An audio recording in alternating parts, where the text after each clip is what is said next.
আল্লাহর কোরআনে আল্লাহ বলেন, আল্হাকুমুত তাকাসুর হাত্তা যুরতুমুল মাকাবির। সম্পদ আর টাকা, চেয়ার আর পাওয়ারের পিছনে দৌড় ছোটা শুরু হলো। ভাবলো এটাই বুঝি সবকিছু। ছুটতে ছুটতে ছুটতে ছুটতে হঠাৎ করে আজরাইল ঢুকে পড়লো। খুব ভালো করে বুঝবেন, আজরাইল তো আর প্রেসিডেন্ট পার্কের ভিতরে ঢুকতে পারে না, অনুমতি নাই। কিছুই বলেন না। আজরাইল কি প্রেসিডেন্ট পার্কের ভিতরে ঢুকতে পারবে? অনুমতি আছে, পারমিশন আছে। প্রধানমন্ত্রীর বন্ধুরা আমার, কার্যালয় গণভবন আর বঙ্গভবন আর হাওয়া ভবনে তো আর আজরাইল ঢোকার পারমিশন নাই। আর একটু জোরে বলেন, আছে।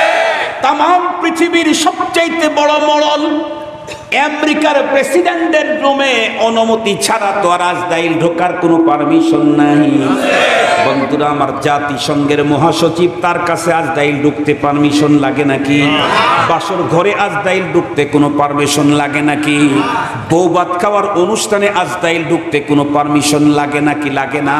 বরং কোরআনে হাকিমে আল্লাহ পাক আমাদেরকে আগেই বলে দিয়েছেন, লিকুল্লি উম্মাতিন আজাল ইদা জাআ আজালুহুম লা ইস্তাখিরুনা সাআতান ওয়া লা ইস্তাকদিমুন।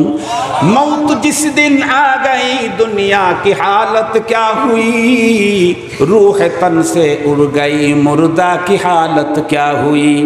जब मलाकुल मौत आवेगे तुम्हारे सामने, फिर तुम्हें फुर्सत न मिलेगी लब हिलाने के लिए। बाप भाई माँ बुहिन फरजंद जन और यारगार, आशिको माशूक नौकर बंदाए खिदमत गुजार, काम आने का नहीं हर एक जुदा हो जाएगा, काम आने का नहीं हर एक जुदा हो जाएगा, बोल के एक उस्ब दुश्मन जन का हो जाएगा।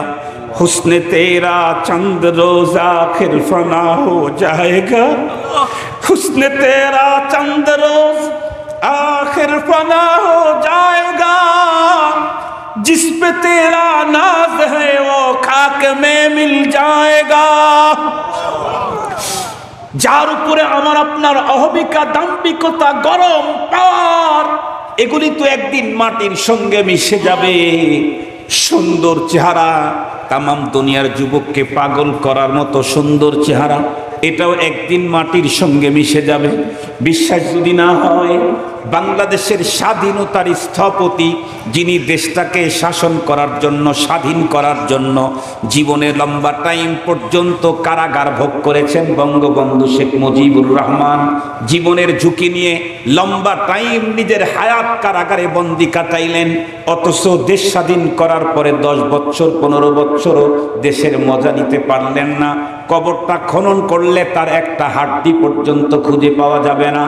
মুসলমান ভাইরা রে আমার, শুধু কি তাই, বাংলাদেশের স্বাধীনতার ঘোষক শহীদ রাষ্ট্রপতি জিয়াউর রহমান, তার কবর খনন করলে তার আঙ্গুলের একটা ছাপ পর্যন্ত মিলবে না। বাংলাদেশের আলেম কুল শিরোমণিদের ভিতরে অন্যতম হাফিজি মুহাম্মদুল্লাহ হাফিজি রহমাতুল্লাহ আলাইহি, মুত্তাফাক আলাইহি বুজুর্গ, যারে একদম কাছাকাছি থেকে বারবার যখন গুলি করতেছিল, রব্বে কারিম তার শরীরে একটা গুলিও লাগতে দেয় নাই, একটা গুলিও লাগতে দেয় নাই। এত বড় বুজুর্গটাও আজকে দুনিয়াতে নাই। আমরা যারা এখানে আছি, একজনও দুনিয়ায় থাকবো না, একজনও দুনিয়ায় থাকবো না। সমস্ত মানুষ আমরা যারা আছি মরেই যাব, হয় আজ, না হয় কাল, না হয় 10 বছর পরে। আমার কবর যদি, আমার পরবর্তী প্রজন্ম যদি বলে, আমার দাদা যান, আমার বুড়া দাদা ছিলেন এত বড় বক্তা, কবরটা একটু খনন করে দাদার হাড্ডিটা একটু দেখি, পাওয়া যাবে নাকি? পাওয়া যাবে নাকি? পাওয়া যাবে না। হাত বন্ধুরা আমার, মাটির সঙ্গে মিশে যাব। এই জন্যে মুহতারাম হাজিরিন, খুব ভালো করে মনে রাখতে হবে, অল্প সময়ের হায়াত নিয়ে দুনিয়াতে আসছি। আল্লাহ পাকের পয়গম্বর বলেছেন, আর দুনিয়া মাজরাতুল আখিরা, দুনিয়াতে এসেছি বাড়ি গাড়ি নারী চেয়ার পাওয়ার দম্ভিকতা আর বন্ধুরা আমার ক্ষমতা দেখাবার জন্য না। আল্লাহ আমাকে দুনিয়াতে পাঠাইছেন, পাঠাইলাম দুনিয়ায় অল্প টাইম দিয়ে, অল্প সময়ে তুমি কিছু কাজ করে পরপারের পুঁজি করে আসো, মৃত্যুর সময় তোমাকেই তোমার জান্নাত দেখায় দেওয়া হবে। আজ 30শে এপ্রিল 2024 ইংরেজি মঙ্গলবার। সলিম হাফিজে আইনুল উলুম কওমি এতিমখানা মাদ্রাসা ও লিল্লা বোর্ডিংয়ের ইন্তেজামে আয়োজিত ওয়াজ মাহফিলের শ্রদ্ধাভাজন সম্মানিত সভাপতি মুআজ্জাজ হযরত বুজুর্গ উলামায়ে কেরাম, বিভিন্ন দ্বীনি মাদারিস থেকে আগত আজিজ তালাবা, বিভিন্ন অঞ্চল থেকে সমাগত সম্মানিত সুধী, সর্বপ্রথম মহান আল্লাহ পাকের দরবারে আলিশান লাখো কোটি শুকর যে রব্বে করিম বড় দয়া করে মায়া করে ভালোবেসে আমাদের হায়াতকে দীর্ঘায়িত করে আজকের এই মুহূর্ত পর্যন্ত সুস্থ সবল রেখে দুনিয়ার নানা ব্যস্ততাকে পিছনে ফেলে রেখে দ্বীনের নিসবতে কোরআনে পাকের মোহাব্বতে জান্নাতি আয়োজনে রসুল ঘোষিত সাম্প্রতিককালের শ্রেষ্ঠ মানুষ ওলামায়ে কেরামের মজলিসে আমাদেরকে উপস্থিতির সুযোগ করে দিয়েছেন। এ কারণে আমরা দিল থেকে মহান রবের শুকরিয়া আদায় করছি। জবান খুলে ভক্তি সহকারে মোহাব্বত নিয়ে আবেগের সাথে সকলেই পড়ে নেই আলহামদুলিল্লাহ। সম্মানিত উপস্থিতি, আপনারা সম্ভবত বাদাল মাগরিব থেকে হযরত উলামায়ে কেরামের জবানে গুরুত্বপূর্ণ দ্বীনি আলোচনা শুনছিলেন। মাহফিলের একদম শেষ মুহূর্তে আল্লাহ পাক আমাকে আপনাদের খেদমতে উপস্থিত করে দিয়েছেন। আমিও মহান মালিকের মহাগ্রন্থ কোরআনুল কারীমের সূরা আলে ইমরানের 185 নম্বর আয়াতে কারীমা তেলাওয়াত করেছি। নবী করিম সাল্লাল্লাহু আলাইহি ওয়াসাল্লামের জবানে মুবারকের আহাদিস মুবারকা থেকে একখানা হাদিসের অংশ বিশেষ পাঠ করেছি। মহান মালিক যদি আমাকে দয়া করেন তাহলে তেলাওয়াতকৃত আয়াত এবং পঠিত হাদিসকে সামনে নিয়েই সংক্ষিপ্ত সময়ে কিছু জরুরি দ্বীনি আলোচনা পেশ করব। আপনারা দোয়া করেন যাতে করে মহান রব আমাকে তথ্য সমৃদ্ধ, ইখলাসপূর্ণ, অত্যন্ত গুরুত্বপূর্ণ দ্বীনি আলোচনার তৌফিক দান করেন। মুহতারাম হাজিরিন, আমি তো আপনাদের পুরাতন মুখ। একটা সময় তো আমার সবচেয়ে বেশি বিচরণ ছিল রংপুরে। যখন আমার জওয়ানি ছিল, শক্তি ছিল, আমি লাইনের গাড়িতে বাসে আসতাম, স্ট্যান্ডে নেমে ভ্যান নিয়ে বিভিন্ন প্রোগ্রামে যাইতাম। দেখতে দেখতে দেখতে দেখতে এখন বুড়োদের কাতারে চলে গেছে। 50 বছর পেরিয়ে গেছে। ডিসেম্বরের 30 তারিখে সড়ক দুর্ঘটনায় আমার বাম পা সমস্যা হয়, 4টা আঙ্গুল কাটা পড়ে গেছে। এখনো পরিপূর্ণ সুস্থতা আসে নাই, তবে আলহামদুলিল্লাহ পরিপূর্ণ সুস্থতার কাছাকাছি চলে আসছি। এ কারণে লম্বা টাইম এভাবে পা ঝুলে রাখতে পারি না, পা ফুলে যায়। বিভিন্ন ইটি পরা আছে, তারপর ফুলে যায়, কষ্ট পায়। এ কারণে অনেক লম্বা ওয়াজ করব না। ওয়াজ হবে ইনশাল্লাহ 1 ঘন্টা। অল্প সময়ে কথা হবে, একটু গুরুত্বের সাথে কথাগুলি শুনতে হবে। আপনাদেরকেও আমি চিনি, আপনারাও আমাদেরকে চেনেন, তাই না? নতুন যদি কেউ হতো তাহলে তাকে চিনার একটা বিষয় ছিল। আমি আপনাদের পুরাতন বা দ্বীনি ভাই, আপনারা আমার পুরাতন দ্বীনি ভাই। এখানে নতুন করে চিনা জানার কিছুই নাই। আসতে হলো কোরআনে পাকের কিছু মেসেজ আপনাদের পর্যন্ত পৌঁছিয়ে দিতে। আমরা প্রত্যেকেই জানি টোটাল কোরআন এটি হচ্ছে খোদাই মেসেজ, আল্লাহ পাকের পক্ষ থেকে বার্তা। আমরা জানি মেসেজ নানাভাবেই এসে থাকে। মেসেজ দাতা যত বড় হয়, ওই মেসেজের গুরুত্ব তত বেশি হয়। কখনো মেসেজ আসে জনপ্রতিনিধি মেম্বারের পক্ষ থেকে, কখনো চেয়ারম্যানের পক্ষ থেকে, কখনো উপজেলা পরিষদের চেয়ারম্যানের পক্ষ থেকে, কখনো এমপির পক্ষ থেকে, কখনো প্রতিমন্ত্রী, কখনো মন্ত্রী, কখনো প্রাইম মিনিস্টারের পক্ষ থেকে। মেসেজ যে দেয় সে যত বড় হয়, মেসেজের গুরুত্ব তত বেশি হয়। বলুন তো দেখি, এই পৃথিবীতে যত বড় আছে সব বড়কে এক জায়গায় করলে কি আমার রব সমান হবে? না। কোরআনে হাকিমে আল্লাহ সূরাতুল ইখলাসে স্পষ্ট বলে দিয়েছেন, ওয়ালাম ইয়াকুন লাহু কুফুয়ান আহাদ। তামাম পৃথিবীতে হন্য হয়ে তন্ন তন্ন করে খুঁজে একজনকেও রব সমান বের করে দিতে পারবে না। কেমনে এক রব সমান হবে? পৃথিবীতে যা দেখি আর না দেখি সব হলো সৃষ্টি, আর এই সকল সৃষ্টির স্রষ্টাকে। সৃষ্টি আর স্রষ্টা কখনোই সমান হতে পারে না। রব্বুল আলামিন কত বড়! তামাম পৃথিবীতে মুয়াজ্জিন বুক টান করে দুনিয়াতে প্রতিদিন কোটি কোটি কণ্ঠে আওয়াজ দেয়, আল্লাহু আকবার। আল্লাহ সবচাইতে বড়। আজ পর্যন্ত এর বিরুদ্ধে কোনো স্লোগান আবিষ্কার করে কেউ টিকতে পারে নাই। একটা স্লোগান দিয়েছিল ফিরআউন, আনা রব্বুকুমুল আ'লা। সে বলেছে আমি সবচেয়ে বড় খোদা। আল্লাহ পাক প্রমাণ করে দিয়েছেন পৃথিবীর মানুষের সামনে, তুই বড় খোদা না, তুই বড় বেহুদা। ফিরআউন বড় খোদা না বড় বেহুদা? বড় বেহুদা। কিভাবে বড় বেহুদা? হযরতে মূসা পয়গম্বর যাতে পৃথিবীতে না আসে এ কারণে হাজার হাজার বনি ইসরাইলের শিশু সন্তানদেরকে হত্যা করে ফেলল। অথচ ওই মূসা পয়গম্বরকে সে নিজের বাড়িতে নিজের টাকা দিয়ে দুধ খাবারের ব্যবস্থা করে তারে লালন করলো।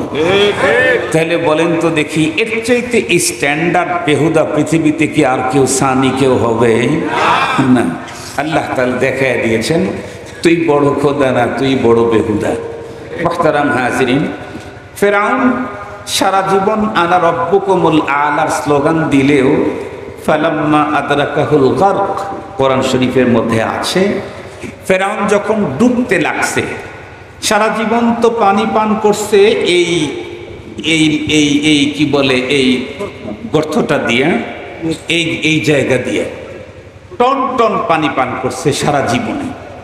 যখন সমুদ্রের ভিতরে এখানে পানি না ঢুকে উপরের দুই ছিদ্রি দিয়ে যখন ঢোকা শুরু করছে, তাতে কয় টন পানি ঢুকতে পারে ফেরাউনের নাকে? কত বড় নাক! 1 টন পানি কি ওখানে ঢুকছে?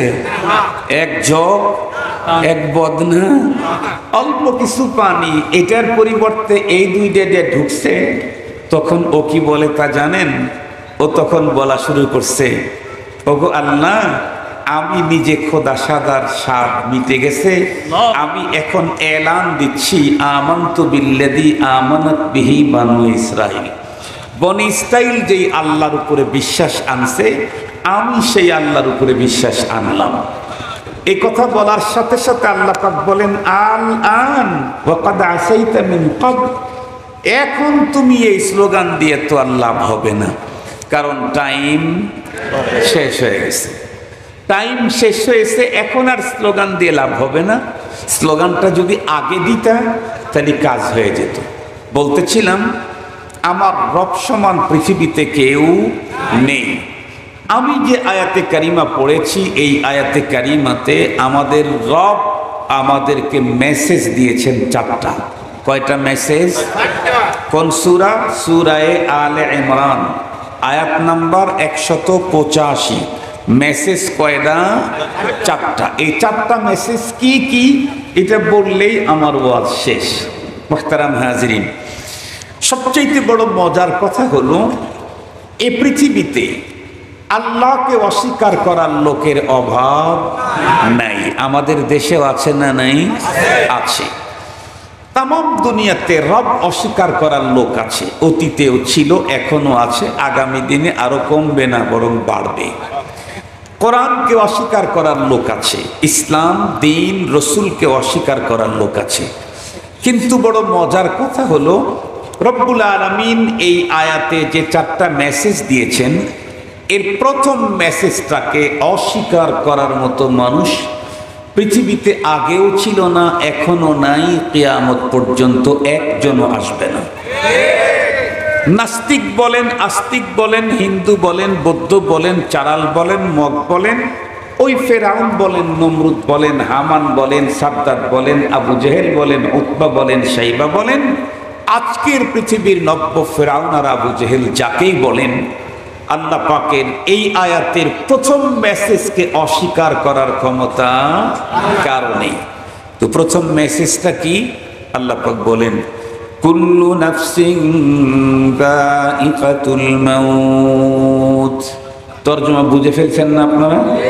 শতকরা কমপক্ষে 85% লোক তর্জমা বুঝছেন। পুরা কোরআনের তর্জমা না বুঝলেও কোরআন শরীফের এতটুকুনের তর্জমা ম্যাক্সিমাম লোকই বুঝে। আল্লাহ কি বলেন? আল্লাহ মেসেজ দিলেন, প্রতিটি প্রাণীকে মৃত্যুবরণ করতে হবে। যার প্রাণ আছে তার মরণ আছে, যার প্রাণ আছে তার মরণ আছে। প্রাণী তো অনেক কোয়ালিটির। কিছু প্রাণী এতটাই ক্ষুদ্রাতি ক্ষুদ্র স্মল সাইজ, যেগুলি আমাদের স্বাভাবিক চোখে আমরা দেখতে পাই না। এত ছোট প্রাণীও আল্লাহ পাক তৈরি করেছেন। মজার কথা হলো, প্রাণী অত ছোট হলে কি হবে? ওর যেমন জীবন আছে, ওর তেমন যৌবনও আছে। এত ছোট প্রাণী, তারপরেও যৌবন তার আছে। সে বংশ বিস্তার করে, নিজের ইচ্ছায় এক জায়গা থেকে আর এক জায়গায় স্থানান্তরিত হতে পারে। এই ছোট প্রাণীগুলো যেমন মরে যাচ্ছে, মরে যাবে। পৃথিবীর সবচাইতে বড় প্রাণী যেগুলি, এগুলি কি বেঁচে থাকবে? না। আমরা প্রত্যেকেই ছোটবেলা থেকে হুজুরদের কাছ থেকে শুনেছি। আগে অনেক মানুষ প্রশ্ন করত, হুজুর একই টাইমে আমেরিকায় মানুষ মরে, কানাডায় মানুষ মরে, বাংলাদেশেও মরে, চিটাঙ্গেও মরে, রংপুরেও মরে, তারাগঞ্জেও মরে। আজরাইল আলাইহিস সালাম না একা? এত জায়গায় মারলো কেমনে, গেল কখন? আমরা ছোটবেলায় হুজুরদের কাছ থেকে কি শুনেছি? যে তামাম পৃথিবীটা আজরাইল আলাইহিস সালামের কাছে ছোট্ট একটা প্লেটের মতো। একটা প্লেট যদি আপনার সামনে রাখা হয়, আপনি আপনার চয়েস মতো যেখান থেকে সেখান থেকে নিয়ে খেতে পারেন। আজরাইল আলাইহিস সালামের কাছে তাই। আজরাইল আলাইহিস সালামের শক্তি, ক্ষমতা, পাওয়ার, এর দেহ কত বড়, সঠিক বর্ণনা আল্লাহ জানেন, আমরা দিতে পারবো না। তবে তার কার্যক্রম পৃথিবীতে যা ঘটিয়েছেন, সেখান থেকে আমরা কিঞ্চিত আন্দাজ করতে পারি। আমরা প্রত্যেকে জানি, এই পৃথিবীর অতীতের নবী রসুল যারা ছিলেন, তাদের কম গোত্রের লোকেরা নবী রসুলদের সাথে অনেক বেয়াদবি করেছে। কেউ কেউ তো তাদের নবীকে মেরেই ফেলেছে। এত বড় জঘন্যতম অপরাধ করেছে। তবে যত অপরাধ করেছে, তার ভিতরে শীর্ষ অপরাধের তালিকায় একটা অপরাধী গ্রুপ হলো লূত আলাইহিস সালামের কওম। এদের অপরাধটাও শীর্ষ পর্যায়ে, সিরিয়াস, চূড়ান্ত নেককারজনক অপরাধ। সেটি কি? তারা পুরুষে পুরুষে সমকামিতায় লিপ্ত, এক কথা সমকামিতা করত, পুরুষে পুরুষে যৌনাচার করত, নারী নারী যৌনাচার, ওরা পুরুষে পুরুষে যৌনাচার করত। আপনারা শুনলে অবাক হবেন। এই অপরাধের কারণে আল্লাহর কোরআনে আল্লাহ বর্ণনা করেছেন, আজরাইল আলাইহিস সালামকে আল্লাহ তাআলা পাঠায় দিলেন। আজরাইল আলাইহিস সালাম ওই উপত্যকার জমিনের নিচে আঙ্গুল দিয়ে জমিনটাকে উপরে উঠায় একদম পাল্টি দিয়ে পাল্টায় দিয়ে দিলেন। সেইখানে আজ পর্যন্ত জমিন যে পাল্টায় দিয়েছেন, উলুট করে দিয়েছেন, তার আসার আজও পৃথিবীতে বহন করছে। ভয়ঙ্কর শাস্তি। এই শাস্তি পৃথিবীর অন্য কাউকে দেওয়া হয় নাই। দুঃখের সাথে বলতে হয়, সেই ভয়ঙ্কর অপরাধ আমার দেশের উন্নত বিদ্যালয়গুলোতে অত্যন্ত কৌশলে ঢুকাবার ষড়যন্ত্র করা হচ্ছে। আধুনিক নাম দেওয়া হয়েছে ট্রান্সজেন্ডার। ট্রান্সজেন্ডার খুব ভালো করে বুঝবেন। এর মাধ্যমে পুরুষ পুরুষ, নারী নারীর সাথে যৌনাচারে লিপ্ত হবে। এই অপরাধ যদি এই জমিনে সংগঠিত হয়, তাহলে এই জমিনের মানুষের কপালেও দুঃখ আছে। অতীতের তুলনায় এইবারের গরমটা তো একটু কমই ছিল। কথা বলেন না কেন? বেশি ছিল?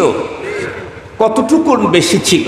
মুহতারাম হাজিরিন, বিভিন্ন বাংলাদেশের বিভিন্ন প্রান্তে গিয়ে শুনলাম, গত সপ্তাহে ছিলাম গলাচিপা, কুয়াকাটা, পটুয়াখালী।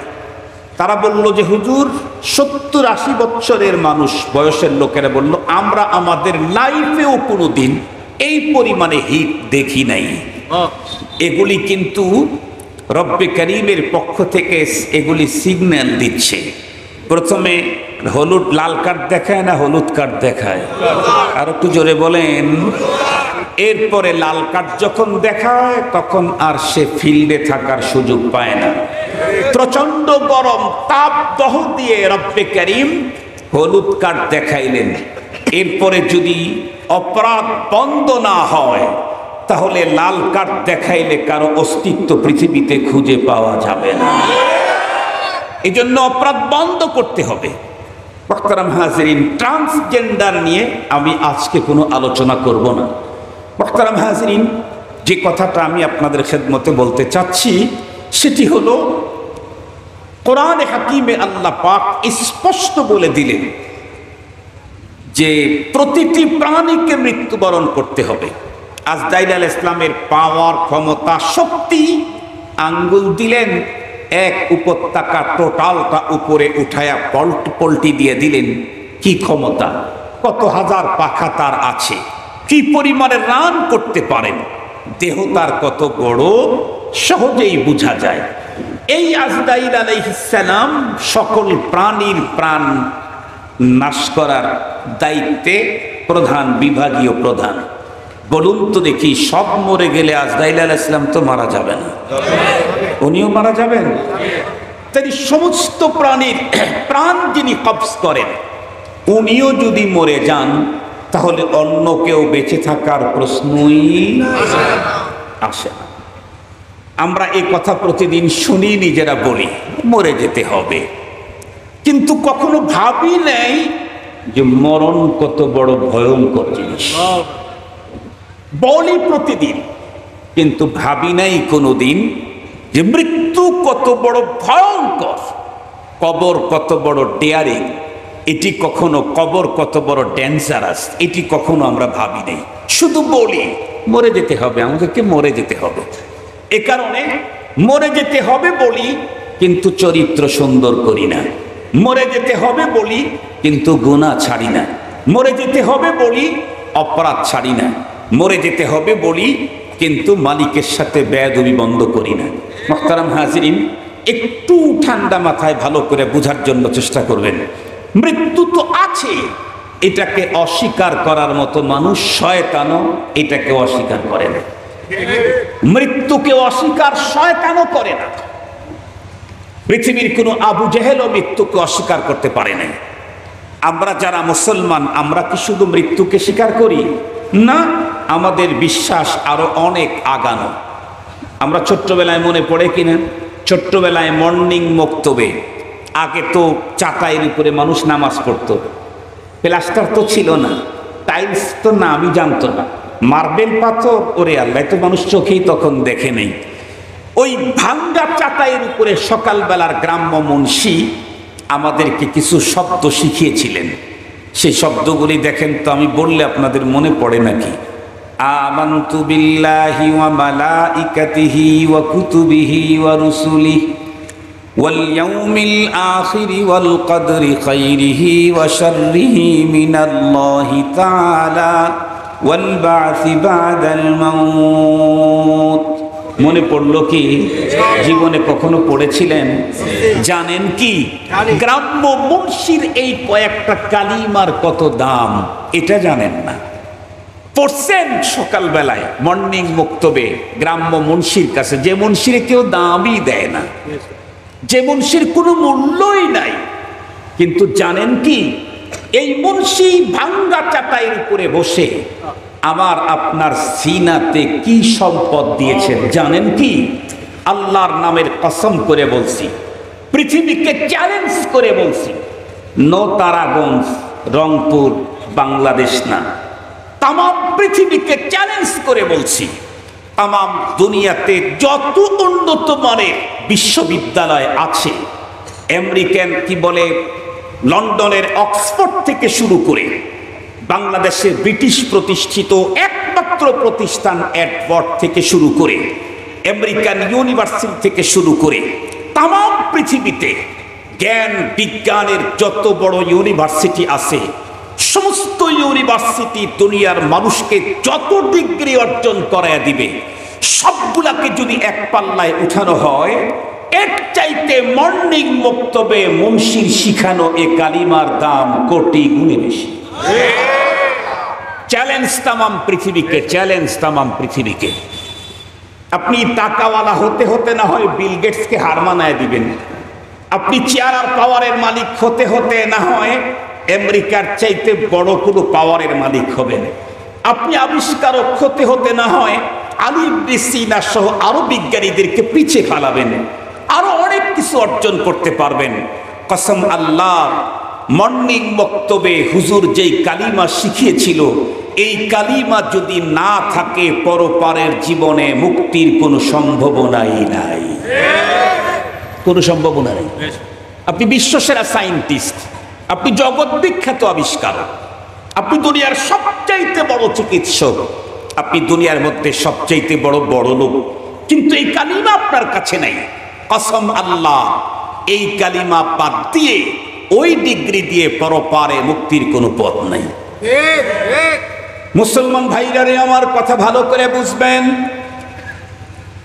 মর্নিং বক্তব্যে ছোট্টবেলায় যেই কয়েকটা কালিমা শিখেছিলাম, এই কালিমাগুলা যদি আমার অন্তরের ভিতরে বসে যায় আর জবান থেকে যদি উচ্চারিত হয়, আর পরবর্তী লাইফ স্টাইলকে যদি কালিমার তাকাজা পূরণ করতে যদি আমরা ব্যয় করতে পারি, তাহলে আল্লাহর কোরআন স্পষ্ট বর্ণনা করে দিয়েছে, এই মানুষগুলি যখন মৃত্যুর সময় গোনায় আসবে, মৃত্যুর সময় যখন গোনায় আসবে, যে মালাকুল মউত আমার আপনার জান কবজ করার জন্য আসবে, যে আমাকে মেরে ফেলতে আসবে, যে আমার জানটাকে নিয়ে যাওয়ার জন্য আসবে, সে আজরাইল আলাইহিস সালাম সর্বপ্রথম আমার কাছে এসে আমার জান কবজ করার আগে আমার সঙ্গে সখ্যতা, মুহাব্বত আর ভালোবাসা তৈরি করতে থাকবে। শুধু ভালোবাসা তৈরি করবে তাই না, বরং আমার জান কবজ করার আগে আজরাইল আমাকে ডেকে বলবে, দোস্ত তোমার কোনো পেরেশানি নাই, ভয় নাই, তুমি পৃথিবীতে কি রেখে যাচ্ছ, কিসের পেরেশানি, কিসের তোমার টেনশন, কি রেখে যাচ্ছ? আপনারা জানেন আজকের পৃথিবীতে সবচাইতে বড় উঁচা বিল্ডিং হলো বন্ধুরা আমার দুবাই। দুবাইয়ের বার্জ খলিফার চাইতে আরো 8 ফিট উঁচা বিল্ডিং তৈরি হচ্ছে এখন সৌদি আরবে। না হয় পৃথিবীর সবচাইতে উঁচা মানের বিল্ডিংটার মালিকই আপনি হলেন, ওই বিল্ডিংয়ে আপনি থাকেন। এরপরেও মনে রাখবেন, রব্বুল আলামিন সবচাইতে নরমাল জান্নাত যাকে দান করবেন, সেই জান্নাতের যে কারুকার্যগুলি আছে, কিয়ামত পর্যন্ত আবিষ্কারকেরা জীবনেও কোনোদিন তাদের কল্পনাতেও ভাবতে পারে নাই, কল্পনাতেই আনতে পারে নাই। এমন মেকানিজম, এমন উন্নত শিল্পীর কারুকার্য আল্লাহ পাক রব্বুল আলামিন জান্নাতে করে রেখেছেন। স্পষ্ট হাদিসে কুদসি রাসূল করিম সাল্লাল্লাহু আলাইহি ওয়াসাল্লাম বলেন, ক্বালা আল্লাহু তাআলা আ'আদতু লিইবাদিয়াস সালিহিন মা লা আইনুন রাআত ওয়ালা উযুনুন সামিআত ওয়ালা খাতারা আলা কলবি বাশার। পৃথিবীর কোনো চোখ কোনোদিন দেখেই নাই, পৃথিবীর কোনো কান কোনোদিন শোনেই নাই, বার্জ খলিফা দেখেন নাই কিন্তু শুনলেন আমার জবান থেকে। মুহতারাম হাজিরিন, পৃথিবীর কোনো অন্তর কোনোদিন ভাবতেই পারে নাই। আমি মাঝে মাঝে একটা কথা বলি, আগে আমাদের দেশের উলামায়ে কেরাম যখন ওয়াজ করতে জান্নাতের অনাবিল সুখ শান্তির কথা যখন বলতেন, আমার দেশের আধুনিক বিজ্ঞানীরা, আধুনিক শিক্ষিতরা, তারা মাঝে মাঝে টিটকারি ফিটকারি করতো, বলতো মোল্লা এগুলা বলে কি, দরজার সামনে দাঁড়াইলে নাকি ধাক্কা দেওয়া ছাড়াই দরজা খুলে যাবে, মনের ভিতরে চাহিদা আসতেই নাকি পাখি ফ্রাই হয়ে সামনে চলে আসবে। মোল্লা এগুলি বলে কি? বলেন তো দেখি। বিজ্ঞানের চূড়ান্ত উৎকর্ষ সাধনের এই যুগে এখন দরজার সামনে দাঁড়াইলে ধাক্কা দেওয়া ছাড়া দরজা খোলে, এটার জন্য জান্নাতে যাওয়া দরকার আছে নাকি? কথা বলেন না কেন? এটা দেখার জন্য জান্নাতে যাওয়া দরকার আছে? রংপুর শহরেই তো মনে হয় অনেক গেট এরকম হয়েছে, অটো সেন্সার লাগানো আছে, দরজার সামনে দাঁড়াইলে দরজা একাই খুলে যায়, ঢোকার পরে দরজা একাই লেগে যায়, দরজার সামনে দাঁড়াইলে টাসফাস করা ছাড়াই দরজা খোলে। এটা জান্নাতে গিয়ে দেখা দরকার নেই, তো রংপুরেই আছে। মুহতারাম হাজরিন, বাহির দেশেই পাওয়া যায়। তাহলে ঢাকা শহরে আরো কি আছে, লন্ডনে আরো কি আছে, আমেরিকাতে আরো কি আছে? মনে রাখবেন, পৃথিবীতে যা আছে সবগুলা হলো মানুষের মেধার তৈরি। মানুষের মেধা দিয়ে তৈরি প্রযুক্তি যদি এত উন্নত হয়, এই মানুষটাকে যিনি তৈরি করেছেন তার প্রযুক্তি কত উন্নত। আমি আপনাদেরকে কথাটা বুঝাইতে পারছি কি? এই মেধা দিয়ে তৈরি প্রযুক্তি যদি এত উন্নত হয়, তাহলে এই মানুষটাকে যিনি তৈরি করেছেন ওনার প্রযুক্তি কত উন্নত। আল্লাহ পাক নিজেই বলেন, এত উন্নত তুই জীবনে ভাবতেই পারিস নাই। এই প্রযুক্তি দিয়ে আমি জান্নাত সাজাইছি। সুবহানাল্লাহ বলবেন না? মুসলমান ভাইরারে আমার, ভালো করে বুঝেন, হাদিস থেকে বলছি না, ডাইরেক্ট আল্লাহর কোরআন থেকেই বলছি। আল্লাহ পাক বলেন, ইন্নাল্লাযীনা ক্বালু রাব্বুনাল্লাহু সুম্মা ইসতাকামু তাতানাজ্জালু আলাইহিমুল মালায়েকা আল্লা তাখাফু ওয়া লা তাহজানু ওয়া আবশিরু বিল জান্নাতিল্লাতী কুনতুম তুআদুন। আজরাইল আলাইহিস সালাম ওই মানুষদের কাছে এসে মৃত্যুর সময় সক্ষতা করবে, আন্তরিকতা করবে, হৃদ্যতা তৈরি করবে। কোন মানুষগুলি? যেই মানুষগুলির মুখে স্লোগান ছিল আমানতু বিল্লাহ ওয়া মালাইকাতিহি ওয়া কুতুবিহি ওয়া রুসুলিহি ওয়াল ইয়াউমিল আখিরি ওয়াল কদরি খাইরিহি ওয়া শাররিহি মিনাল্লাহি তাআলা ওয়াল বা'থি বা'দাল মাউত। মুখে ছিল এই শব্দের স্লোগান, অন্তরের ভিতরে ছিল তার বন্ধুরা আমার ইতিকাদে তাম, আর জীবনটা চালিয়েছে বন্ধুরা আমার এই কথাগুলি যা চাইছে সেই অনুযায়ী জীবন লাইফ স্টাইল যারা কাটিয়েছে, তাদের সামনে আজরাইল আলাইহিস সালাম এসে বলতে থাকবে, তোমার যে বিল্ডিং রেখে যাচ্ছ দোস্ত, তোমাকে যেখানে নিয়ে যাচ্ছি এর চাইতে অনেক উন্নত। ধরেন আপনাদের তারাগঞ্জে মুন্সিপাড়া, এটা মুন্সিপাড়া নাকি? জি। কয়জন মুন্সি আছে? আসতেছেন কেন? পাড়াই মুন্সি, তাহলে তো ডজন ডজন মুন্সি থাকার কথা। মুন্সি কি আছে? 2-4 জন না? খানে আইনুল হক সাহেব, আরো আছে কিছু না? আলহামদুলিল্লাহ। মুহতারাম হাজরিন, মুন্সি পাড়ার মনে করেন এখানে কারো একটা ঘর আছে, 4 চাল নাই, 2 চালও নাই, একটা চাল। একটা চাল মানে আমাদের সিরাজগঞ্জে সাবড়া বলে, আপনারা কি বলেন? সাবড়া বলেন। কিন্তু ঠিকঠাক মতো ইয়া নাই, কি বলে, ওয়াল নাই, বেড়া নাই। বেড়া চিনেন তো আপনারা? নাই। এই লোক কেমনে কেমনে কেমনে কেমনে চেষ্টা তদবির করে টাকার পয়সার মালিক হয়েছে। সিটি শহর রংপুরের প্রাণ কেন্দ্রে 20 তলা বিল্ডিং একটা বানিয়েছে। টয়লেটের ভিতরে যে মার্বেল লাগাইছে ওইটা অন্যদের বেডরুমেও নাই, এত দামি মার্বেল লাগাইছে। টয়লেটে যেটা লাগাইছে অন্যদের বেডরুমেই সেটা নাই। এইরকম 100 কোটি টাকা দিয়ে বিল্ডিং একটা তৈরি করছে, ঢাকা থেকে লোক এখানে দেখতে আসে তার বিল্ডিং। এখন বলেন তো দেখি, এই লোকটা তার গ্রামের ভাঙ্গা বাড়ি ছেড়ে ওই বাড়িতে যাইতে খুব কষ্ট হবে না? কথা বলেন না কেন? জন্মই নিয়েছে এখানে, তারপরেও কি ছেড়ে যেতে কষ্ট হবে? আনন্দের চোটে গ্রামের লোকদেরকে 3 গরু জবাই করে খাওয়ায় নাচতে নাচতে আনন্দের গান গাইতে গাইতে সেখানে যাবে। কেন? থাকারই কোনো পরিবেশ নাই, বেড়াই তো নাই, উপরের চালার অবস্থা কঠিন।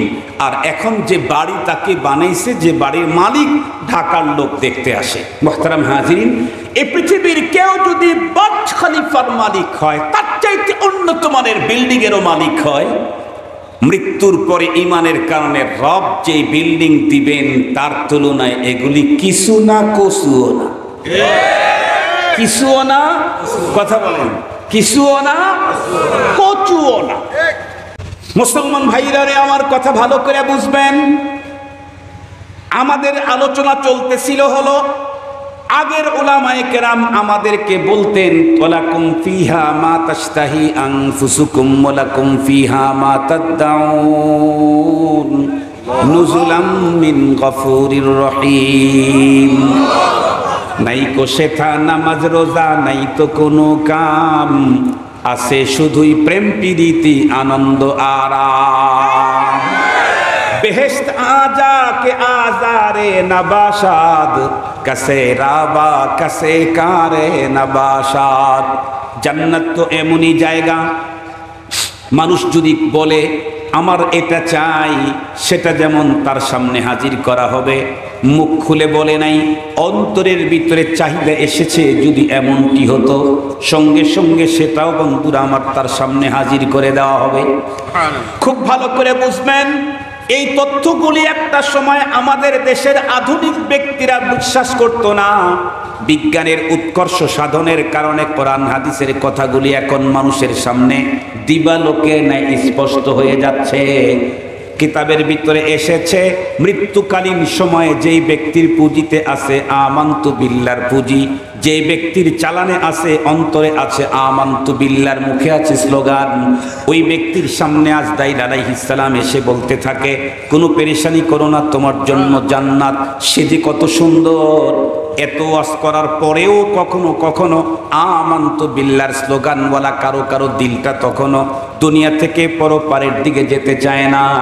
বর্তমান পৃথিবীর বড় আলেম আল্লামা তাকি উসমানী হাফিজাহুল্লাহ লেখেন, এই সময় আল্লাহ পাক রব্বুল আলামিন আজরাইল আলাইহিস সালামকে ডেকে বলেন, আজরাইল জান্নাতের সুন্দর সুসংবাদ দিয়ে লাভ নাই, বরং আমার বান্দার জান কবজ করার আগে জান্নাতটা তার চোখের সামনে একটু তুলে ধরলেই তো হয়। এজন্যই দেখবেন পৃথিবীর বহু মানুষ মৃত্যুকালীন একটা হাসি দিয়েছে, গোসল করায় তারপরেও তার মুখের হাসি বন্ধ হয় না। কাফনে পড়ায়া কবরস্থানের দিকে তো সমস্ত মানুষ নিয়ে যায়, সন্তানেরা পাগলের মতো জমিনের ভিতরে গড়ায় গড়ায় কান্দে, কিন্তু যার লাশ কবরের ভিতরে দাফন করতে নিয়ে যাচ্ছে, কবরের ভিতরে নামাবার পর মুখের দিকের বেটনটা যখন খুলে দেয় তখনও দেখা যায় আল্লাহর বান্দা বান্দি হাসতেছে। কেন হাসে, কি দেখেছিল? ওই যে রব্বে কারীম বলেছেন ইন্নাল্লাযীনা ক্বালু রাব্বুনাল্লাহ, ইন্নাল্লাযীনা ক্বালু রাব্বুনাল্লাহ সুম্মা ইসতাকামু তাতানাজ্জালু আলাইহিমুল মালাইকা আল্লা তাখাফু ওয়া লা তাহজানু ওয়া আবশিরু বিল জান্নাহ وأبشروا بالجنة اللهم اجعلنا منهم آمين بولن وأبشروا بالجنة التي كنتم توعدون نحن أولياؤكم في الحياة الدنيا وفي الآخرة الله أكبر। ওই ফেরেশতা কি বলে, কয় দোস্ত শুধু দুনিয়ার জীবনেই তোমার সঙ্গে বন্ধুত্ব দেখাইলাম তা না, আখিরাতে পরপারেও তোমার সঙ্গে আমার এই বন্ধুত্ব টিকে থাকবে। মুসলমান ভাইরা রে আমার, এই যে সবচাইতে বড় সম্পদ, মহাসম্পদ, সেটি হলো ঈমানের সম্পদ, কালিমার সম্পদ। দুঃখের সাথে বলতে হয়, দিন যত করতেছে মুসলমানের সন্তান এই সম্পদ থেকে বঞ্চিত হচ্ছে। কথা বলেন ঠিক না বেঠিক? আগে এমন কোনো মুসলমান ছিল না যেই মুসলমান সকালবেলায় মর্নিং মক্তবে গিয়ে পড়তো না, কিন্তু এখন দুনিয়ার সিস্টেম কি আসছে, আগে তো বাচ্চাদেরকে 5 বছর 6 বছর বয়সে প্রাইমারিতে দেওয়া হতো, এখন তো সিস্টেম এসেছে 3.5 বছর বয়সী কেজিতে পাঠায় দাও, প্রি ক্যাডেটে পাঠায় দাও, ইংলিশ মিডিয়ামে পাঠায় দাও। সে ওখানে গেল, প্রথমে প্লে পড়লো, তারপরে নার্সারি, তারপরে কেজি 1, তারপরে কেজি 2, তারপরে কেজি 3, এরপরে প্রাইমারি, এরপরে হাই স্কুল, এরপরে কলেজ, এরপরে ইউনিভার্সিটি, এরপরে উন্নত ডিগ্রি নেওয়ার জন্য অক্সফোর্ড বিশ্ববিদ্যালয় লন্ডনে চলে গেল, আমেরিকায় চলে গেল। আল্লাহর কসম করে বলি, মোল্লা বাড়ির এই ছেলেটা 35 বছর পর্যন্ত দেশে বিদেশে বহু জ্ঞান বিজ্ঞান অর্জন করলো, কিন্তু আমান্তু বিল্লাহর মালা এখনো গলায় পড়তে পারে না। ওকে আমানতু বিল্লাহ কেউ শিখাইলো না, ওকে লা ইলাহা ইল্লাল্লাহ কেউ শিখাইলো না, ওকে আশহাদু আল্লাহ কেউ শিখাইলো না। আল্লাহর কসম করে বলি, দুনিয়ার সব বিজ্ঞান শিখাইলা, তুমি তোমার সন্তানদের আমানতু বিল্লাহ শিখাইলা না। এই সন্তান আল্লাহর আদালতে পরপারে তোমার বিরুদ্ধে আপিল করবে, নালিশ করবে, মামলা দায়ের করবে। এ কথা আল্লাহ পাক কোরআন হাকিমের ভিতরে স্পষ্ট বলে দিয়েছেন। وقال الذين كفروا ربنا أرنا الذين أضلانا من الجن والإنس نجعلهما تحت أقدامنا ليكونا من الأسفلين। এজন্য মনে রাখতে হবে, আমি মুসলমান, আমার সন্তানের সবচাইতে বড় পুঁজির নাম হলো ঈমান। জোরে বলেন, সবচাইতে বড় পুঁজির নাম কি? আরো একটু জোরে বলেন, সবচাইতে বড় পুঁজির নাম। আমি পৃথিবীর কোনো ডিগ্রি সন্তানকে শিখাই নাই, তাতে পরে কোনো জবাবদেহি করতে হবে না। কিন্তু ঈমান যদি শিখাইলাম না, তাহলে বাবা আর মা দুইজনকে পরপারে আল্লাহর আদালতে দাঁড়াইতে হবে আসামি হিসেবে। এই জন্য মুহতারাম, আমি পরপারের আদালতে মুক্ত থাকার জন্য মাদ্রাসা দরকার আছে না নাই? আমানতু বিল্লাহর স্লোগান তো মাদ্রাসাতেই হয়, আমানতু বিল্লাহর স্লোগান তো মসজিদের বারান্দাতেই হয়। মসজিদ আর মাদ্রাসা ছাড়া পৃথিবীর কোনো জায়গায় আমানতু বিল্লাহর স্লোগান হয় না। আমরা তো ওই সমস্ত মানুষ যারা শুধু মৃত্যুকেই বিশ্বাস করি এমনটি না, বরং আমাদের বিশ্বাস তো আরো আগানো। ওয়াল বাতি বাদাল মৌত, মৌত কো সমঝা है गाफिल इख्तिताम जिंदगी, मौत को समझा है गाफिल इख्तिताम जिंदगी, दर हकीकत मौत तेरे इब्तिदाए जिंदगी।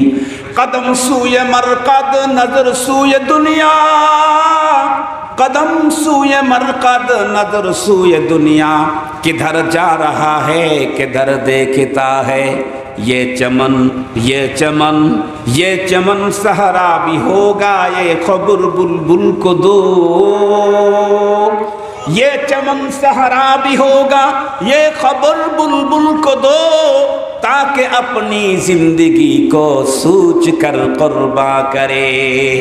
এই জন্য মুহতারাম, খুব ভালো করে বুঝবেন, আমরা শুধু মৃত্যু পর্যন্ত বিশ্বাস করি না, মৃত্যুকে নাস্তিকও বিশ্বাস করে। আমাদের বিশ্বাস হলো মৃত্যুর পরে আমাদের মূল জীবনের সূচনা, ঠিক না বেঠিক? মৃত্যুর পরে আমাদের বিশ্বাস কি? আসসিরাতু হাক্কুন ওয়াল হাউজু হাক্কুন ওয়াল জান্নাতু হক ওয়ান নারু হক। আরো কত লম্বা ফেরেশতা আছে আমাদের বিশ্বাসের। এই জন্য মৃত্যুর পরের পরপারের লাইফটা যাতে আমাদের সুন্দর হয়, ভালো হয়, এই জন্য আমাদেরকে দুনিয়া থেকেই তার প্রস্তুতি নিয়ে যেতে হবে। অন্যথায় পরপারে ভয়ঙ্কর অবস্থা। আল্লাহ পাক কোরআনে হাকিমের এই আয়াতের 2 নাম্বার মেসেজটা দিয়ে দিলেন, ওয়া ইন্নাকুম তুওয়াফাউনা উজুরাকুম ইয়াউমাল কিয়ামাহ। খুব ভালো করে বুঝবেন, মৃত্যুর পরে তুমি ভালো মন্দ যা করেছো এর পুরা পাওনা দেওয়া হবে আখিরাতে। মানুষ দুনিয়াতে ভালো কাজ করলে এর ভালো কিছু প্রতিদান দুনিয়াতে পায়। আবার মন্দ কাজ যদি কেউ করে, যত বড় চেয়ারেই থাকুক, মাঝে মাঝে দামি জুতা খায়। কথা বলেন। আপনারা ভুলে গেছেন বুঝি? আর একটু জোরে বলেন। ছোটখাটো রাষ্ট্রপ্রধান জুতা খাইছে নাকি? কোন দেশের? আমেরিকা। কথা বলেন, কোন দেশে? দামি জুতা গালে লাগলে তো ইজ্জত নাকি? স্যান্ডেল খাইলে বেইজ্জত, আর দামি জুতা গালে পড়লে এটা ইজ্জত। আর জোরে বলেন। দামি জুতাও গালে পড়লে ইজ্জত না, ওটা বেইজ্জত। আমেরিকার প্রেসিডেন্ট অপরাধ করলে দুনিয়াতে জুতা খায়, কিন্তু আল্লাহ কি বলেন তা জানেন? অপরাধ, খারাপ কাজ করার কারণে দুনিয়াতে যত শাস্তিই হোক, নাড়া করে দিয়েছে, জুতা লাগাইছে গালে, না হয় জুতার মালাই পরায়া দিয়েছে, এরপরেও তোমার এই অপরাধের পুরাপুরি পাওনা কিন্তু এগুলি না। পুরাপুরি পাওনা তো পরে দেওয়া হবে। দুনিয়াতে যে জুতা দেওয়া হয়েছে এটা সিম্পল, এটা আমার বক্তব্য না, আল্লাহর। আল্লাহ পাকের কোরআনে আল্লাহ বলেন, ওয়ালা নুযীকান্নাহুম মিনাল আযাবিল আদনা দুনাল আযাবিল আকবারি লাআল্লাহুম ইয়ারজিউন। আল্লাহ বলেন আযাবে আদনা, এটা তো স্যাম্পল শাস্তি দিলাম, দুনিয়াতে জুতা খাওয়াইলাম, অপরাধের কারণে এর ভয়ঙ্কর শাস্তি, পরিপূর্ণ ফাইনাল শাস্তি হবে পরপারে, ময়দানে, মাহশরে, আখিরাতে। নেকির কাজ করার কারণে যতই তোমার সম্মান বাড়ুক, এটা তোমার দুনিয়ার সবচাইতে পুরাপুরি পাওনা না, এটা তো স্যাম্পল পাওনা। নেকির দুনিয়াতে দিলাম, তোমার ইজ্জত করে, মানুষ সালাম করে, টাকা দেয়, পয়সা দেয়, হাদিয়া দেয়, মহব্বত করে, ভালোবাসে, বুকে জড়ায় নেয়, এটাই তোমার শেষ পাওনা না। তোমার এই ভালো কাজের পুরাপুরি পাওনা দেব আল্লাহ বলেন আমি আখিরাতে দেব। সুবহানাল্লাহ বলেন। এখন খুব ভালো করে বুঝবেন ভালো কোনটার মন্দ কোনটা, এটা বুঝাইতে গেলে দেরি হবে। তৃতীয় নাম্বারের মেসেজটা আমি আপনাদের খেদমতে বলি। আল্লাহ পাক বলেন ফামান যুহজিহা আনিন নারি ওয়া উদখিলাল জান্নাতা ফাকাদ ফাজ। পরপরে ভালো মন্দ কাজের পুরা প্রতিদান দিবেন। ওই প্রতিদান পাওয়ার পরে যেই লোকটা জাহান্নাম থেকে মুক্তি পেয়ে জান্নাতে ঢুকলো, আল্লাহ পাক বলেন সেই হলো প্রকৃত সাকসেস আর সফল। সুবহানাল্লাহ। আমরা মনে করি যে বর্তমান পৃথিবীতে সফলতা অর্জন করতে চাইলে হাইব্রিড হওয়া লাগে। কি হওয়া লাগে কথা বলেন? হাইব্রিড বুঝেন তো? এখন সব কিছু হাইব্রিড। বাজারে গেছি করলা কিনতে, কয় হুজুর হাইব্রিডটা কি নিবেন? করলাও হাইব্রিড, মূলাও বলে হাইব্রিড আছে, লাউ কিনতে গেছি হেটাও হাইব্রিড, বক্তাও হাইব্রিড আছে, নেতাও হাইব্রিড আছে, সব কিছুতে হাইব্রিড আছে। তো হাইব্রিড মানে হলো যে জিনিসটা হইতে 10 বছর লাগে, ওটা 10 দিনে 10 মাসে অত বড় হয়ে যায়, এটারে হাইব্রিড বলে। তো দুনিয়ার হাইব্রিডদেরকে আমরা মনে করি এ হলো সফল। না না না, হাইব্রিড না হয় কত বড় বড় হবে, না হয় বিল গেটসের মতোই বড় লোক হবে, যার স্বর্ণ দিয়ে বানানো কার আছে, প্রাইভেট কার সোনা দিয়ে বানানো। মুহতারাম হাজিরিন, যার বাড়িতে ব্যবহার করার গাড়ির হাটই আছে একটা। মুহতারাম হাজিরিন, আরো কত কিছু, কিন্তু তাকে সফল বলা যায় না। কেন? সব তার আছে, কিন্তু তার লাইফটা তো 1000 বছর নাই। ঠিক বললাম না? ঠিক বললাম। সবই আছে, কিন্তু সে কি 300 বছর বেঁচে থাকবে? তাহলে কিসের সফলতা? 22-90 বছর তো কিসের সফলতা? কথা কি বুঝাইতে পারছি? পক্ষান্তরে পরপারে যে জান্নাত পাবে, তার প্রথম যে জিনিসটা দেওয়া হবে লা ইয়ামুতু ফিহা ওয়ালা ইয়াহইয়া, জীবনে কোনোদিন তার লাইফ শেষই হবে না। আর একটু জোরে বলেন না সুবহানাল্লাহ। ওই লাইফে চোখ দেওয়া হবে, চশমা লাগবে না জীবনে, চোখ দিয়ে কখনো ময়লা আসবে না। মাথা দেওয়া হবে না, কখনো চুল পাকবে না, মাথার ব্যথা হবে না। দাঁত দেওয়া হবে, কখনো ময়লাই লাগবে না, দাঁত পড়া তো দূরের কথা। এমন একটা লাইফ দেওয়া হবে। সঙ্গত কারণে পরপারে যদি কোনো ব্যক্তি জাহান্নাম থেকে মুক্তি পেয়ে জান্নাতে ঢুকলো, মূলত মানুষের মধ্যে সেই হলো সফল কাম। আল্লাহ তুমি আমাদেরকে এই গ্রুপে ঢুকায় দাও। আর কিছু বলেন, আল্লাহ তুমি আমাদেরকে এই গ্রুপে ঢুকায় দাও। আল্লাহ তুমি আমাদের সবাইকে পরপরে জান্নাত যারা পাবেন নির্দ্বিধায় নিরঙ্কুশ ডিরেক্ট তাদের কাতারে আমাদেরকে শামিল করে নাও। শেষের কথা না, মেসেজটা বলে শেষ করে দিচ্ছি, কারণ আমি 1 ঘন্টা বয়ান করতে চাইছি না, ঘড়ি দেখতেছি তো। মুহতারাম হাজিরিন, সময় শেষের দিকে।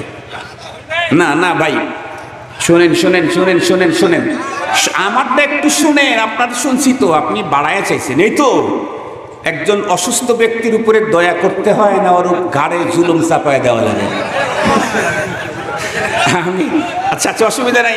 আগে তো মাঝখানে আসা বন্ধ করছিলাম, আপনারা পিড়াপিড়ি করলে আবার আসবো। যতটুক বয়ান করি ততটুক শোনেন, তাহলে আবার আসবো আবার আসবো আবার আসবো। 3 বার শুনলে তো বেড়ে যাবে ইনশাআল্লাহ। ইনশাআল্লাহ আবার আসবো ইনশাআল্লাহ। আপনাদের সাথে আমার আবার দেখা হবে ইনশাআল্লাহ। তো যে কথা বলতেছিলাম, এই কথাটা শোনেন, খুব মজার। 4 নম্বরের মেসেজ, আল্লাহ পাক বলেন ওয়ামাল হায়াতুদ দুনিয়া ইল্লা মাতাউল গুরুর। সিরিয়াস এক মেসেজ দিলেন। এই দুনিয়ার জীবন নিয়ে এত টানাটানি, এত বাহাদুরি, এত খেলাধুলা, এত কিছু, এত ভাবা, মনে রেখো দুনিয়ার এই জীবনটা কিন্তু ধোঁকার বস্তু। কিসের বস্তু? কিসের বস্তু? একেবারে সিম্পল একটা মেসাল দিব, 100 বুঝে আসবে ইনশাআল্লাহ। আমরা যখন ছোট ছিলাম, অথবা আমরা বাদই দিলাম, আমরা বড় হয়ে গেছি, আমাদের ঘরে কিছু বাচ্চা এমন আছে যাদের সবচাইতে বড় চাওয়া হলো খেলনা। আছে না নাই? যেই বাচ্চাগুলা খেলনা চায়, ওরে যদি 5 টাকার খেলনার পরিবর্তে 50,000 টাকার খাবার নিয়ে এসে দেন, কথা বলেন, রাজি আছে? 50 কোটি টাকার জমি রেজিস্ট্রি করে দিলেন, কথা বলেন না কেন? ও কোন খুশি হবে? রাজি হবে? ওর মনে আনন্দ আসবে? ওর 5 টাকার খেলনা লাগবে। ও মনে করছে যে এইটাই হলো পৃথিবীর সবচেয়ে উন্নত মানের জিনিস। আমি 5 কোটি টাকার সম্পদ দিয়ে কি করবো? কোনো কাজেরই না। খাবার দিয়ে কি করবো? আমার খেলনা চাই। এই ছেলেটাই যখন একটু বড় হলো, যখন খাবার মজা বুঝলো, এখন ওর চাহিদা খেলনার প্রতি না খাবারের প্রতি? বাবা যখন বাজারে যেতে থাকে তখন বলে, ওই আব্বু আব্বু আব্বু আব্বু দাঁড়াও দাঁড়াও দাঁড়াও, একটা কথা শুনো। কি? আমার জন্য একটু মিল্ক ক্যান্ডি আইনো। কি বলে? মিল্ক ক্যান্ডি, একটু চিপস নিয়ে এসো। এটা হলো গ্রামগঞ্জের ছেলেদের খাবার। আর যদি রাজধানীর বড়লোক হয় তাহলে তো গ্রামে আবার আরেকটা খাবার চলে, কিটকাট। চিনেন নাকি আপনারা? এটা চকলেট, এটা দামি চকলেট, কিটকাট, এগুলা খায়। শহরে যদি যান তাহলে একটু বড় হলেই বর্তমানের উন্নত খাবার হলো পিৎজা। পিৎজা খাইছেন নাকি? খান নাই। গ্রামের পিৎজা আর শহরের পিৎজা এক রকমের না। আর একটা খাবার তো সবাই চিনবেন, বাংলাদেশের এমন কোন ব্রিজ নাই যেই ব্রিজের উপরে আসরের পরে লোক জমা হয় আর সেখানে ফুচকা পাওয়া যায় না। এইরকম কোন ব্রিজ বাংলাদেশে মনে হয় নাই। এই ফুচকা সবার প্রিয়। কি কলেজের, কি ভার্সিটির, কি স্কুলের, কি গ্রামের, কি শহরের, কি গরিব, কি ধনী, কি খান, কি সরকার, কি শেখ। বর্তমান সবচাইতে বড় বংশ হলো শেখ। কথা বলেন না কেন? শেখ হাসিনা। ঠিক বললাম না? সবচাইতে পাওয়ারফুল বংশ যেটা এখন বাংলাদেশে, সেটা হলো শেখ বংশ। মোহতারাম হাজিরিন, খুব ভালো করে বুঝবেন, কেন আপনার সাথে আমার পূর্বের মোহাব্বত আছে তো, এই জন্য একটু ব্যতিক্রম ওয়াজ করলাম আজকে, একটু মজা করতেছি আপনাদের সাথে, আর কিছুই না। মোহতারাম হাজিরিন, তো একটু বড় হলো তখন ও খাইতে চায় এটা। যে খাবারের আসক্তি, যে খাবারকে বুঝছে, ওরা যদি খেলনা দেন, আনার সাথে সাথে 100 শট যে দিবে বাড়ির বাউন্ডারি ওয়ালের বাইর করে, এটাতে আমি কি করবো? খাইতে চাইছি। ও যখন একটু বড় হলো তখন দেখলো যে কে রে, এই ফুচকা মুচকা দিয়ে আসলে লাভ নাই, আসলে থাকতে হবে স্মার্ট, পরনের পোশাকটা হবে দামি, কোনো জায়গায় কোনো ভাঁজ থাকবে না, ইস্তারি থাকবে, এই সেই।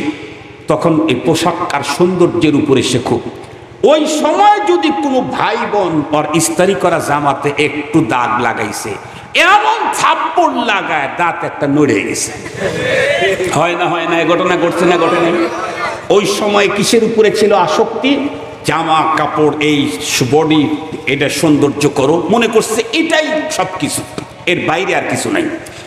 আর একটু যখন বড় হলো তখন আবার আর একটা ঢুকলো, কি?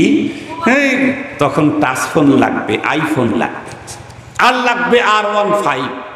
ঠিক বললাম? এখন কি বলে, ভাই আমার একটা আইফোন লাগবে। পকেটে যদি আইফোন থাকে আর নিচে যদি R15 থাকে, তাহলে আমি রাস্তার রাজা। এই জন্য বাবাকে বাধ্য করে আলটিমেটাম দেয়, আমাকে যদি টাচ ফোন কিনে না দেয় 1 সপ্তাহের মধ্যে সুইসাইড করবো, আত্মহত্যা করব। এ ঘটনা আপনাদের রংপুরে তো হয় নাই, হয়েছে না? আমাদের সিরাজগঞ্জেই ঘটছে, রংপুরে তো আরো বেশি হওয়ার কথা। মোহতারাম হাজিরিন, বাবা শেষ পর্যন্ত বাধ্য হয় ঈদের আগে জমি কট রেখে সন্তানের সুইসাইড থেকে রক্ষা করার জন্য টাচ ফোন কিনে দিতে। মোহতারাম হাজিরিন, ও তখন ফোন টোন নিয়ে হুন্ডা নিয়ে যায়, তা সোজা গেলে তাও একটা কথা, এরকম এরকম করে। আজকে একটা দেখলাম, আজকে আসার সময় সামনে দিয়ে এরকম। আমি তো ড্রাইভারকে ওদেরকে দেখলেই বলি যে লা হাওলা ওয়ালা কুওয়াতা ইল্লা বিল্লাহ। তো রাজদাইলের সাথে খেলাধুলা করতেছে। রাজদাইলের সাথে খেলাধুলা না, কিছুক্ষণ পরেই দেখা যায় চাকার নিচে। আজকে দেখি নাই, এর আগে এরকম হয়েছে। এই দেখলাম ঢাকাতে বনানীর পার হয়েই, এই দেখলাম হঠাৎ করে দেখি চাকার নিচে। মোহতারাম হাজির, এরকম করে তখন মনে করছে এটাই কিছু, আর কিচ্ছু আমার লাগে না, এটাই কিছু। দুপুরে খাবার জন্য মা ডাকতেছে, হুন্ডা পাইছে, আর খাবার লাগে নাকি? এই ছেলেটাকে যখন বিয়ে করায় দিলেন, ওর ঘরে যখন 2টা সন্তান চলে আসছে, বাচ্চা অসুস্থ হয়েছে, হাসপাতালে নিয়ে যাওয়া দরকার, টাকা নাই। স্ত্রী আলটিমেটাম দিয়েছে, এইবারের ঈদে যদি আমাকে বেনারসি না দেও তাহলে তোমার রশি ভেঙে ফেলবে।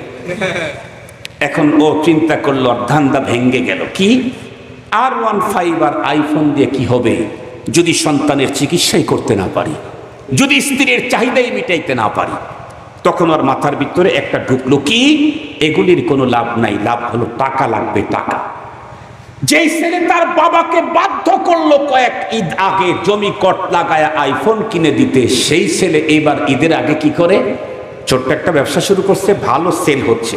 ও চিন্তা করে ঈদের আগে যদি মাল উঠাইতে পারি সেল আরো বাড়বে। টাকা কোথায় পাবো? ফোন দরকার নাই, R15 দরকার নাই, রিক্সা দিয়ে যেতে পারবো, 2 লাখ টাকা বিক্রি করতে পারবো গাড়িটা, অনেক লাভ হবে। 3 ঈদ আগে বাবাকে দিয়া জমি বিক্রি করে ফোন কেনাইলো, সেটা আজকে বিক্রি করে মাল উঠায়। ঠিক বললাম না? ঠিক বললাম। এই যে লাগলো, টাকার পিছনে ছুটলো। এখন টাকা চাই, গাড়ি চাই, বাড়ি চাই, নারী চাই, চেয়ার চাই, পাওয়ার চাই। 70 বছর পার হয়ে গেছে, তারপরেও ক্ষমতা আমার চাই। 80 বছর পার হয়ে গেছে, তারপরেও একটা টিকিটের জন্য পার্টি অফিসে কোটি টাকার বস্তা নিয়ে শুয়ে থাকে। কথা বলেন না কেন? 80 বছর বয়স হয়ে গেছে, 70 বছর পার হয়ে গেছে, এরপরে চেয়ার আমার চাই। চেয়ার, পাওয়ার, টাকা পয়সা, গাড়ি বাড়ি, ল্যান্ড প্রপার্টি, মিল কারখানা, ইন্ডাস্ট্রিদের পিছনে ছুটছে, মনে করতেছে এটাই দুনিয়া, এটাই দুনিয়া, এটাই সব, এটাই সব। চলতে চলতে হঠাৎ করে একদিন আজরাইলের সাথে দেখা। আমি বলি নাই, আমার রব বলেছেন। আল্লাহর কোরআনে আল্লাহ বলেন, আল্লাহকুমুত তাকাসুর হাত্তা যুরতুমুল মাকাবির। সম্পদ আর টাকা, চেয়ার আর পাওয়ারের পিছনে দৌড় ছোটা শুরু হলো। ভাবলো এটাই বুঝি সবকিছু। ছুটতে ছুটতে ছুটতে ছুটতে হঠাৎ করে আজরাইল ঢুকে পড়লো। খুব ভালো করে বুঝবেন, আজরাইল তো আর প্রেসিডেন্ট পার্কের ভিতরে ঢুকতে পারে না, অনুমতি নাই। কিছুই বলেন না। আজরাইল কি প্রেসিডেন্ট পার্কের ভিতরে ঢুকতে পারবে? অনুমতি আছে, পারমিশন আছে। প্রধানমন্ত্রীর বন্ধুরা আমার, কার্যালয়ে কোন ভবন আর বঙ্গভবন আর হাওয়া ভবনে তো আর আজরাইল ঢোকার পারমিশন নাই। আর একটু জোরে বলেন, আছে। তাম পৃথিবীর সবচাইতে বড় মডেল আমেরিকার প্রেসিডেন্টের রুমে অনুমতি ছাড়া তো আর আজরাইল ঢোকার কোনো পারমিশন নাই।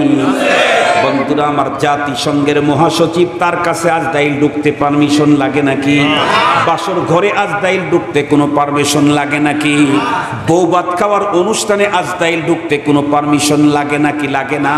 বরং কোরআনে হাকিমে আল্লাহ পাক আমাদেরকে আগেই বলে দিয়েছেন, লিকুল্লি উম্মাতিন আজাল ইদা জাআ আজালুহুম লা ইস্তাখিরুনা সাআতান ওয়া লা ইস্তাকদিমুন। মौत जिस दिन आ गई दुनिया की हालत क्या हुई, रूह तन से उड़ गई मुर्दा की हालत क्या हुई। जब मलाकुल मौत आवेगे तुम्हारे सामने, फिर तुम्हें फुर्सत न मिलेगी लब हिलाने के लिए। बाप भाई माँ बुहिन फरजंद जन और यारगार, आशिको माशूक नौकर बंदाए खिदमत गुजार, काम आने का नहीं हर एक जुदा हो जाएगा, काम आने का नहीं हर एक जुदा हो जाएगा, बोल के एक उस्ब दुश्मन जन का हो जाएगा। हुस्न तेरा चंद रोज आखिर फना हो जाएगा, हुस्न तेरा चंद रोज आखिर फना हो जाएगा, जिस पे तेरा नाज है वो खाक में मिल जाएगा। যার উপরে আমার আপনার অহমিকা, দাম্ভিকতা, গরম, পাওয়ার, এগুলি তো একদিন মাটির সঙ্গে মিশে যাবে। সুন্দর চেহারা, তামাম দুনিয়ার যুবককে পাগল করার মতো সুন্দর চেহারা, এটাও একদিন মাটির সঙ্গে মিশে যাবে। বিশ্বাস যদি না হয় বাংলাদেশের স্বাধীনতার স্থপতি, যিনি দেশটাকে শাসন করার জন্য, স্বাধীন করার জন্য জীবনে লম্বা টাইম পর্যন্ত কারাগার ভোগ করেছেন বঙ্গবন্ধু শেখ মুজিবুর রহমান। জীবনের ঝুঁকি নিয়ে লম্বা টাইম নিজের হায়াত কারাগারে বন্দি কাটাইলেন, অথচ দেশ স্বাধীন করার পরে 10 বছর 15 বছরও দেশের মজা নিতে পারলেন না। কবরটা খনন করলে তার একটা হাড্ডি পর্যন্ত খুঁজে পাওয়া যাবে না।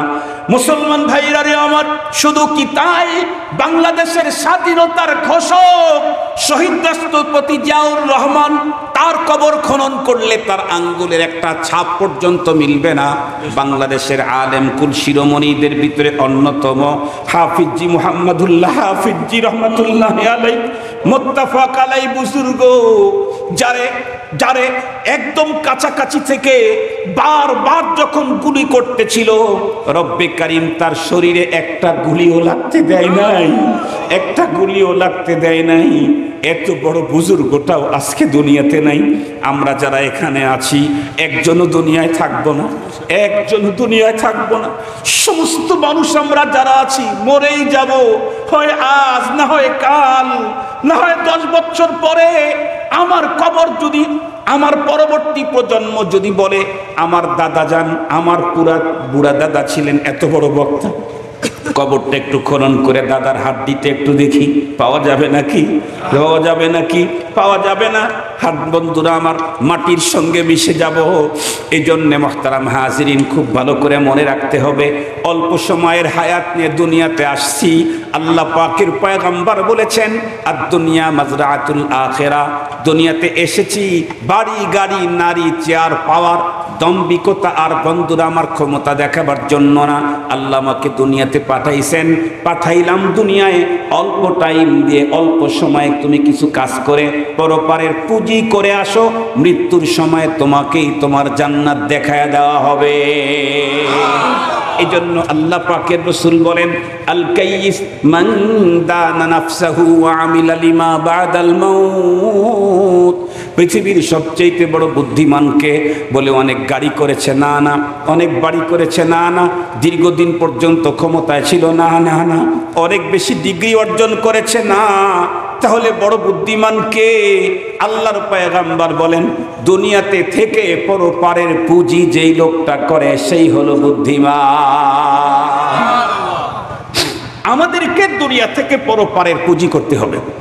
এই যে সিরাজগঞ্জ থেকে বড় কষ্ট করে আসছি, গত রাত্রের আগের রাত্রে চৌমোহনী বাজারে ছিলাম, দিনের একটা মাদ্রাসার সবক উদ্বোধন করছি, এরপরে আসর থেকে মাগরিব পর্যন্ত নাগেশ্বরী মাদ্রাসায় বয়ান করছি, এরপরে এখানে আসছি।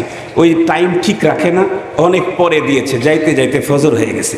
আমি তো অসুস্থ মানুষ, সারা রাত্রি ঘুম হয় নাই। পরে কালকে সারা দিন খারাপ লাগছে, বয়ানে গেছি, বয়ান নাহমাদুহুই বলতে পারতেছি না, সেই শক্তি আমার নাই। আলহামদুলিল্লাহ, গত রাত্রে একটু ঘুম হয়েছে, সকালে একটু ঘুম হয়েছে। আজকে আল্লাহ তাআলা এখানে নিয়ে আসতেন, আজকে শরীরটা অনেকটাই স্বাভাবিক আছে। মুহতারাম হাজিরিন, যে কথা বলতে চাইতেছি, এই যে এত লম্বা রাস্তা কষ্ট করে আসলাম, কিসের জন্য? টাকার বান্ডিলের জন্য? না না না, টাকার বান্ডিলের জন্য আসি নাই, এসেছি হলো পরপারের পুঁজি করার জন্য। কি করার জন্য? কথা বলেন। পরকালের পুঁজি করার জন্য। আপনারা যারা আসছেন, কি এখানে কিছু দিবে না আরো নিয়েছে? কথা বলেন না। দেয় নাই, হুজুর আরো নিয়েছে আপনাদের কাছ থেকে।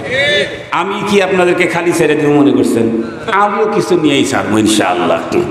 তারপরও আপনারা আসছেন, তার মানে হলো পরপারের পুঁজি করার জন্য। যা দিচ্ছে এটা পরপারের পুঁজি করার জন্য। মসজিদে গিয়া কপালটা জমিনের উপরে ঠেকাই কেন? পরপারের পুঁজি করার জন্য। আল্লাহর ঘর কাবা শরীফ আপনি দেখেন, 24 ঘন্টার একটা মিনিট বন্ধ হয় না। রাজাও গিয়া ঘরের চতুর্দিক দেখালি গড়ে, প্রজাও করে, পীরও করে, মুরিদও করে, মন্ত্রীও করে, বাংলাদেশিও করে, পাকিস্তানিও করে, সৌদি শায়েকরাও করে। কেন? ঘুরলেই পুঁজি বাড়ে। সুবহানাল্লাহ বললেন না যে? আল্লাহর ঘর ঘুরলে কি বাড়ে? 7 বার ঘুরলে একটা তফ, অনেক নেকি। 7 বার ঘুরলে একটা তফ, অনেক নেকি। ফেল ফেল করে কাবার দিকে তাকায় থাকে। কেন? তাকায় থাকলেই পুঁজি বাড়ে, নেকি বাড়ে। সুবহানাল্লাহ বললেন না যে? মুখের ভিতরে দাড়ি লম্বা করে রাখছি। কেন? কথা বলেন না কেন? ঘুমায়া থাকলেও পুঁজি বাড়ে। সুবহানাল্লাহ। যার দাড়ি লম্বা ও ঘুমায় থাকলে অন্য কি হয়, আর যে দাড়ি কেটে ফেলেছে সেটে ফেলেছে ও ঘুমায় থাকলেও গুনাহ হয়। কথা কি বুঝাইতে পারছি আপনাদেরকে? তাহলে আমরা ইনশাআল্লাহ আখিরাতের পুঁজি করব তো ইনশাআল্লাহ। এখন থেকেই দেখা যাক, এখন থেকেই দ্বীনি এই প্রতিষ্ঠানের জন্য কে কতটুকুন দিতে পারেন দেন, আমিও কিছু দিচ্ছি। মুহতারাম হাজিরিন, প্রত্যেকে দেন দেন দেন। কই আমাদের এই শেষ